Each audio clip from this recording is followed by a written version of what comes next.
and I spent years watching people trying to have someone murdered. They thought they were doing it in secret, but they weren't. So the year was 2020. COVID had descended, and just like everyone else, I was spending a lot of time online. But I was going on a bit of the internet that I think probably fewer people here have actually been on, the dark net. A bit of the internet that, thanks to clever technology, encryption, basically ensures your anonymity. And rumors had swirled around the dark net for years, that you could buy anything on the dark net, that you could buy drugs, that you could buy guns, that you could buy uranium, and also that you can buy murder on websites like this. This is what the website looked like when I first laid eyes on it all those years ago. I mean, it looks like a website from the 1990s. It looks like someone trying to make clip art as scary as possible. But the offer that the website makes is a serious one. This website is saying, hey, we're the mafia, and now you can deal directly with us thanks to the dark net. So you go onto this part of the internet, you load in your alias, you type in the message, and then it says you can directly transact to have someone killed. And so it was that in 2020, a hacker that I was working with, a man called Chris Montero, he was looking at this website. He was probing it, he was scanning it, he was seeing what he could learn. And then a discovery which changed, I think, both Chris and my life forever, momentously, Chris found a little vulnerability with the way in which this website worked. A kind of little technical gap, if you will, that he could kind of, in a weird way, wiggle through and get into the back end of the website. And there, Chris could see all the kill orders being placed. He could see names, addresses, pattern of life information, Bitcoin payments, and all the messages trying to have someone killed. So he phoned me. So suddenly, these were flying in. These are, by the way, the literal, actual kill orders we were intercepting on the site. I'm not mocking up anything today. These are all real. So suddenly, we were seeing that there was a hit to kill someone in Amsterdam, a simple, easy person, but high risk of putting me in jail. They paid almost $2,000. There was a hit to kill someone in Paris for $1,000, a person that needs to go away. Her apartment needs to be set on fire. A large order to kill someone in Slovakia. I need you to take down one guy, they say, $14,000. There was an order in Hyderabad in India. There was an order in Berlin to kill someone probably working from home, $21,000 for that one. Now, some of these kill orders were short and curt and clipped. Others were long, offering lurid justifications as to why it was the right thing that this person had to die. And others still, they would log in almost every day, almost providing like real-time updates. Oh, the target's just left the house. This is the car they're driving. This is how they're going to get to work. But put together, we called all of these orders the kill list. It was the single most grotesque, disgusting, horrible, frightening thing I've ever had to read in my entire life. And it was getting longer all the time. So I did what any sane person would do. I phoned the police.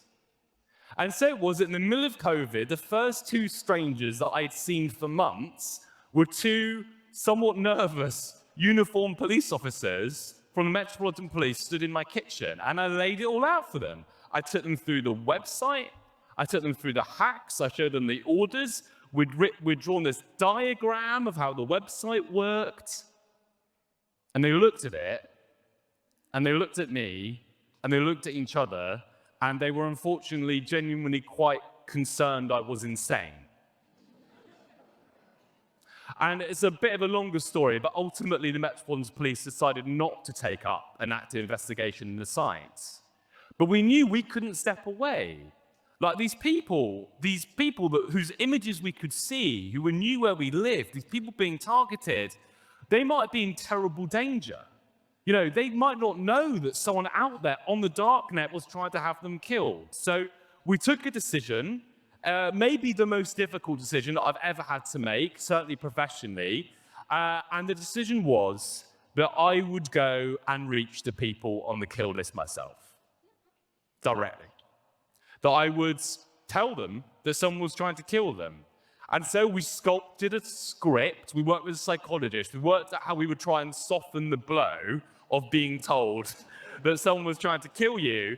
And I had to also emotionally embrace myself for this. I dreaded it. The idea that I was about to throw this emotional hand grenade in someone's life, it was absolutely awful. Anyway, this is the call. No, I don't want any information. I'm trying to give you information. I don't care. No, sir. Okay, well, thanks for your time anyway. Do give me a phone back if you'd like more information.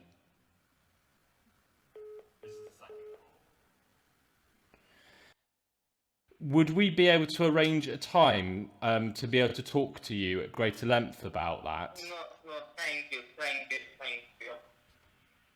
Okay. So you don't. Hung up on me. I mean, I wasn't an emotional hand grenade going off in these people's lives. I was awful. I mean, no one believed me. You know, I spent a week, but the story was so unbelievably fantastical. Darknet assassins, you know, kill orders, that I just kept getting hung up on for a week. So we knew we needed to evolve our strategy quickly. So we got local journalists on the scene. They believed us to go and directly meet the people on the kill list face to face.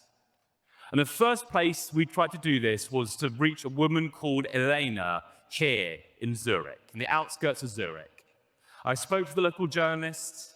She drove up to where Elena was living. She took a deep breath. She got out of her car and knocked on Elena's front door. And 5 minutes turned into 10, 10 into 15. And then, at last, after an agonizing wait, there was Elena on a Zoom call, a woman whose face I'd only seen on a kill order, was there speaking to me. And this was the warning I delivered her. Sorry, there's no easy way of really saying this. We've come across some information which might mean that someone had put some information regarding you on the site. I'm actually not really surprised. Really? In what way? I'm having an ugly divorce. It's going on for about 3 years now. So, you know, there's money involved, quite a lot of money, and my husband actually doesn't want to pay it. So, you know, I'm not really surprised. She took it unbelievably well. Now, an important thing to know is that it wasn't just messages going into the site. The shadowy people running the site were also replying. Some of these conversations would go back and forth for weeks or months, and we could read all of those as well. And what we realized when we were reading all of those was that if there were hitmen out there, these were the most incompetent hitmen on the face of the planet.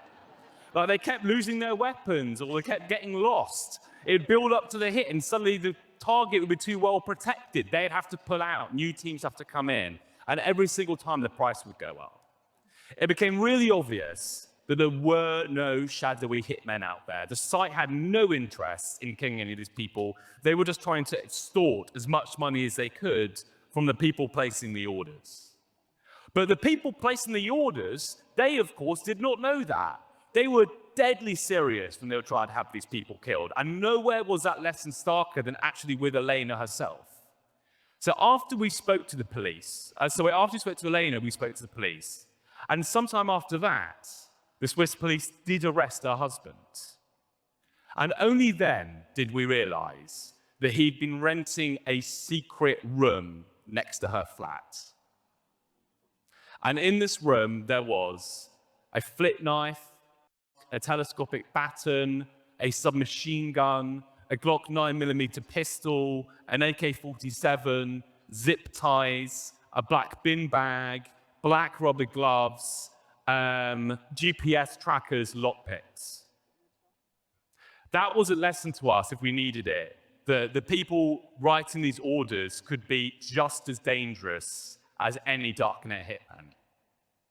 So who are these people? Who are the people writing these orders? Who is paying $2.2 thousand here for a 5'5" male with blue eyes to be killed? Who? This is who's doing it. She's Kelly Harper. Kelly Harper is a go-getter, hospital administrator, one-time college sweetheart of the target of the order who'd been locked with him in a bitter years-long custody battle that had raged across the courts and the schools and the hospitals of Sun Prairie, Wisconsin. Who's paying $16,000 to have a couple removed, someone that they don't, quote, quite see eye to eye on something with, which sounds like the understatement of the absolute century. This is a man that's done that, Christopher Pence, 40-year-old Microsoft IT security technician, the biological father of 11 children, the adoptive father of 5 more children, a deeply religious man, actually, who from a large solitary house in a valley in Utah secretly plotted to have the biological parents of his 5 adoptive children killed. This order didn't want the target actually killed. This order wanted the target kidnapped and forcibly addicted to heroin. The order went by the darknet moniker SCAR-215, and they actually laid out a bonus structure. So an additional $10,000 to permanent withdrawal court motions, an additional $10,000 to keep her mouth shut and tell no one. The husband does not know this is happening, writes the order. Any guesses? The husband definitely did know this was happening. This is the husband, Dr. Ronald Ilg, a neonatologist, a doctor, a man who ran a clinic for vulnerable women with addiction issues, a man who went from a poor rural upbringing in Oregon to a senior city clinician, and a man obsessed with controlling all the people in his life, especially the women. A man so devoid of contrition that after his conviction, he's been trying to sell the book rights to his life by describing it as 50 Shades of Grey on steroids. And it wasn't just here. This was a Sports Direct love triangle in Milton Keynes. This was a woman trying to kill her 2 parents in Canberra, Australia. We saw orders in Nevada. We saw orders in Tampa. We saw orders in Spain. We saw orders in Italy. We saw orders almost everywhere. Now, we started working in secret with the FBI, and we were passing all of our orders to the FBI. And to give you a sense of the scale, over the years that we were doing this, we disclosed 175 paid-for kill orders around the world. 32 arrests so far, 28 convictions so far, around 180 years of prison time has been sentenced as a result of the investigation so far. There's probably more to come.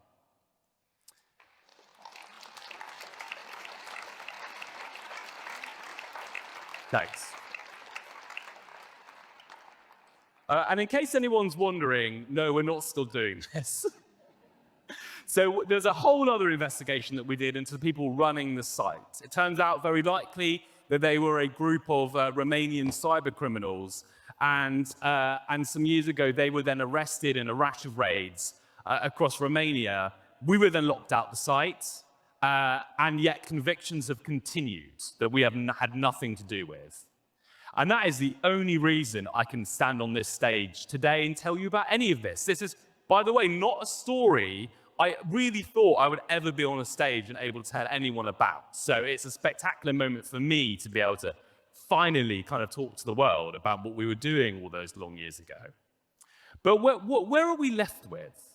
That's, I think, the final idea I want to leave us with. Like, what does all of this actually really mean?